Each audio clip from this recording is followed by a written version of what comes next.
بسم اللہ الرحمن الرحیم۔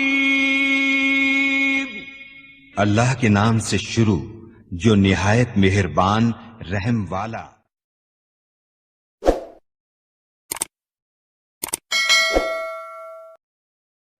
حضرت عثمان غنی بڑے رحم دل نرم مزاج کے تھے، بہت نرم مزاج تھے، جس کی وجہ سے کچھ لوگوں نے آپ کا غلط فائدہ اٹھایا۔ فتنے ایسے اٹھ گئے کہ ایک عبداللہ بن سبا نام کا ایک یہودی مسلمان بنا۔ تاریخ یاد رکھیں گے میرے عزیزوں، ایک بہت بڑی تاریخ میں بتا رہا ہوں، عبداللہ بن سبا نام بھی یاد رکھنا۔ یہ کیوں میں بتا رہا ہوں تھوڑی دیر کے بعد آپ کو خود پتہ چل جائے گا۔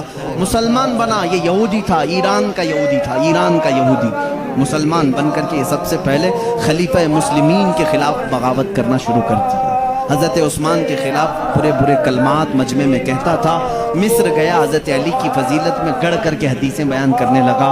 جگہ بصرہ میں گیا، کوفہ میں گیا، لوگوں کو ورغلانے لگا۔ اسی کے ورغلانے پر وہ وقت بھی آ گیا جب 2000 لوگ مصر سے، کوفہ بصرہ سے مدینہ طیب آئے اور حضرت عثمان غنی کے گھر کا احاطہ کر لیا کہ ان کو خلافت سے اتارو، ان کو خلافت سے اتارو۔ اس وقت آپ کی عمر 82 سال کی تھی، 82 ایئرز کے خلیفہ رسول، داماد رسول ہیں۔ ان نسبتوں کا انہوں نے کچھ احترام نہیں کیا۔ ہم 1400 سال بعد آنے والے آج آل رسول کا احترام کرتے ہیں، لیکن اس زمانے کے ان بلوائیوں نے حضرت عثمان غنی کے گھر کا محاصرہ کر لیا۔ کربلا سنتے رہتے ہو، شہادت عثمان بھی سنو، جانتے ہو ان لوگوں نے گھر کا محاصرہ کر کے کتنے دن تک حضرت عثمان کو قید میں رکھا؟ 40 دن گزر گئے تھے، 40 دن تک کھانا پانی ان کے گھر تک آنے نہیں دیا، بند کر۔ حضور صلی اللہ علیہ وسلم کی ایک زوجہ پانی لے کر جا رہی تھی، ان کے خچر کو انہوں نے گرا دیا، ان کو زمین پر گرایا، زوجہ رسول کو۔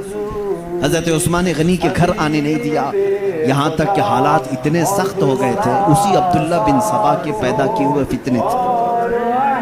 حضرت علی کرم اللہ وجہہ الکریم نے اپنے بیٹوں کو، حضرت امام حسن، امام حسین کو حضرت عثمان کے گھر پہرا دینے کے لیے کھڑا کر دیا، پہرا دینے کے لیے کھڑا کر دیا۔ دیگر صحابہ کے اولاد بھی کھڑے ہو گئی۔ حضرت عثمان سے لوگ کہہ رہے تھے آپ حکم دے دیں ہم ان کو مار ڈالیں گے، یہ بغاوت کر کے آ گئی۔ حضرت عثمان ہمیشہ رحم دل تھے، نرم مزاج تھے۔ کیا کہتے رہے؟ اگر تم کہو گے جنگ کرو تو میں پہلا خلیفہ بنوں گا جو مسلمانوں کے خلاف لڑا۔ تاریخ یہ کہے گی یہ پہلے خلیفہ تھے جنہوں نے مسلمانوں کے خلاف تلوار اٹھائی، میں نہیں بننا چاہتا۔ اور پھر کہا میں مدینہ رسول میں مسلمانوں کا خون بہانا حلال نہیں سمجھتا۔ حضور کے مدینے میں وہ تھے، منع کر دیا حضرت عثمان غنی نے۔ صحابہ نے پوچھا بھی، لیکن آخر وہ وقت آیا جب 18 ذی الحجہ کی تاریخ تھی، لوگ اکثر صحابہ حج پر جا چکے تھے مدینے میں۔ ان بلوائیوں نے گھر پر حملہ کیا اور اندر داخل ہوئے۔ جمعہ کا دن تھا۔ حضرت عثمان غنی رضی اللہ تعالیٰ عنہ فرماتے ہیں دوپہر کے وقت وہ سو کر اٹھے، اپنی بیوی کو کہنے لگے آج میری قسمت جاگ گئی، میں نے خواب میں رسول کریم صلی اللہ علیہ وسلم کو دیکھا، سیدنا ابو بکر اور حضرت عمر بھی تھے اور مجھ سے کہہ رہے تھے عثمان جلدی آؤ، افطار میں ہم تمہارا انتظار کر رہے ہیں۔ میں نے یہ خواب پتہ نہیں دن میں کیوں دیکھا۔ ان کی بیوی حضرت نائلہ کہتی ہیں میں نے یہ خواب سنا، جمعہ ہو چکی تھی، اچانک گھر کے اوپر آوازیں بہت آ گئی، لوگ چھت کے اوپر سے آئے اور دروازے توڑ کر کے اندر آئے۔ حضرت عثمان غنی رضی اللہ تعالیٰ عنہ اس وقت قرآن کی تلاوت کر رہے تھے، تلاوت میں مشغول تھے۔ ظالم مصریوں نے، بلوائیوں نے آپ پر ایسا حملہ کیا، ایک نے آپ کی داڑھی مبارک پکڑی، دوسرے نے آپ کے سینے پر خنجر مارا، خون کے قطرے اچھل کر کے قرآن پاک پر گرے، قرآن پاک کے صفحات پر وہ خون کے قطرے گرے، وہیں پر آپ کی شہادت واقع ہوئی۔ انا للہ و انا الیہ راجعون۔ وہ قرآن پاک آج بھی ترکی کے میوزیم میں رکھا ہوا ہے، جس قرآن کے ورق پر حضرت عثمان غنی کا خون پڑا تھا، وہ پہلے پارے کی آخری آیتوں میں سے تھی جس پہ یہ لکھا ہوا تھا فَسَيَكْفِيكَهُمُ اللَّهُ وَهُوَ السَّمِيعُ الْعَلِيمُ۔ اللہ فرماتا ہے ان قریب اللہ تمہاری طرف سے ان کے لیے کافی ہو جائے گا۔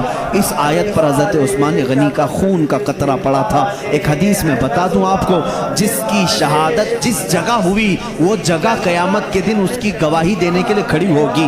اگر میدان میں تمہارا قتل ہوا وہ میدان کھڑا ہو جائے گا، درخت پر پر اگر قتل ہوئے درخت کھڑا ہو جائے گا، مسجد میں اگر تمہاری شہادت ہوئی مسجد کا مصلی قیامت کے دن کھڑا ہوگا۔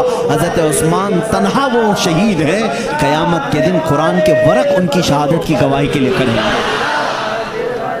وہ شہید ہیں قرآن پر ان کا خون بہا، جس کی وجہ سے فرمایا گیا جہاں جس کی شہادت ہوتی ہے وہ ٹکڑا قیامت کے دن گواہی دے گا۔ عثمان تیری شہادت پر لاکھوں صلاح، کل بروز قیامت قرآن کھڑا ہوگا اور کہے گا